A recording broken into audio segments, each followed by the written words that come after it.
Buya Hamka atau Abdul Malik Karim Amrullah lahir di Agam, Sumatera Barat pada 17 Februari 1908. Ia merupakan putra dari pasangan Abdul Karim Amrullah dan Siti Safiah.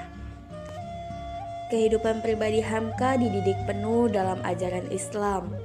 Mengapa? Karena ayahnya seorang ulama di tanah Minangkabau.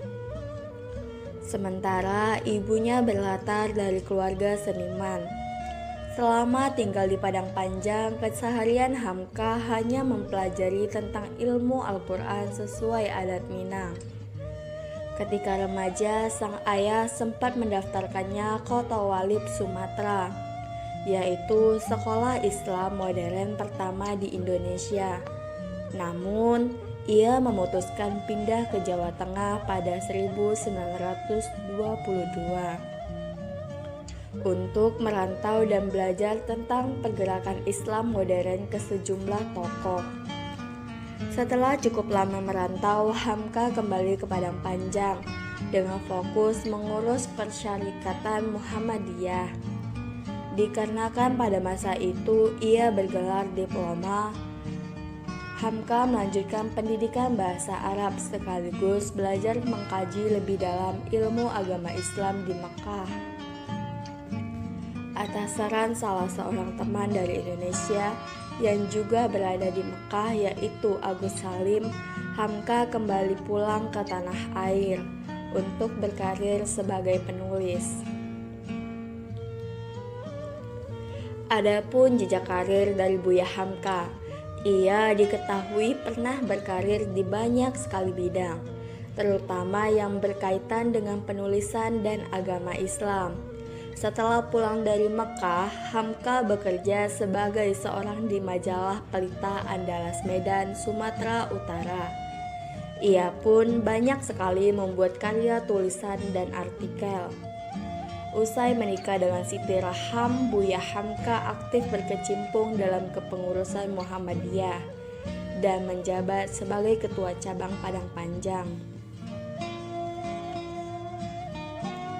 Karirnya semakin meluas karena nama Abdul Malik Karim Amrullah dipilih menjadi Ketua Umum Majelis Ulama Indonesia atau MUI pertama pada tahun 1975 dan menjabat selama 5 tahun.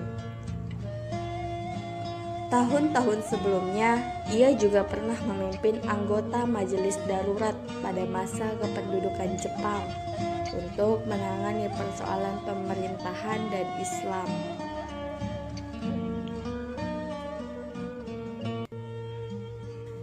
Jika tadi kita membahas tentang jenjang karirnya, kali ini kita akan bahas tentang karya sastra Buya Hamka.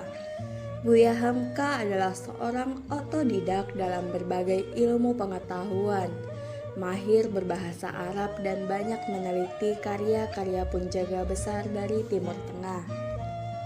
Saat bekerja di majalah, ia merilis karya tulis pertama bertajuk Khotibul Ummah yang berisi kumpulan pidato dari yang pernah didengarnya di surau jembatan besi. Kemudian ada Tafsir Al-Azhar karya Buya Hamka. Dalam bagian isinya terdapat ceramah atau kuliah subuh yang pernah ia sampaikan di Masjid Agung Al-Azhar sejak 1959. Lahir dan besar di tanah Minang membuatnya banyak tahu akan adat dan tradisi di sana. Sehingga terbitlah sebuah novel klasik berjudul Di Bawah Lindungan Ka'bah. Novelnya berisi tentang pandangannya mengenai pola pikir orang yang suka mengkelompokkan berdasarkan kasta. Sebab menurutnya hal itu bertentangan dari Islam. Di mata Buya Hamka, semua orang memiliki kedudukan sama di mata Allah. Kisah novel Di Bawah Lindungan Ka'bah berhasil diangkat ke layar lebar pada tahun 1982 sampai 2011. Kemudian ada novel roman karya Buya Hamka yang berjudul Tenggelamnya Kapal Van der Wijk yang juga terkenal bahkan dijadikan film pada tahun 2013. Jika tadi sudah membahas tentang jejak karirnya Buya Hamka dan karya sastra Buya Hamka, apakah Buya Hamka memiliki penghargaan? Ya, Buya Hamka memiliki penghargaan. Kiprahnya di berbagai bidang ini membuat ketokohan Buya Hamka banyak dikenal orang, berkat pemikirannya yang sangat membawa pengaruh baik serta menciptakan sejumlah karya.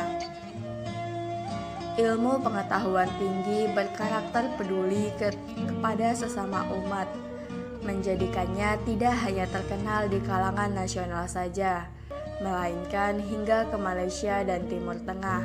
Bahkan Perdana Menteri Malaysia Tun Abdul Razak pernah mengatakan bahwa Buya Hamka bukan hanya milik bangsa Indonesia, tapi juga kebanggaan bangsa Asia Tenggara.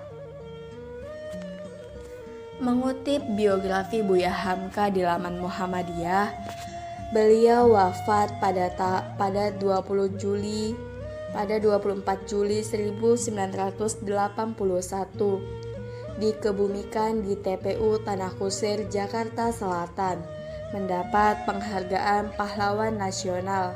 Untuk mengenang jasanya, nama Buya Hamka pun diabadikan sebagai nama perguruan tinggi, yaitu Universitas Muhammadiyah Buya Hamka.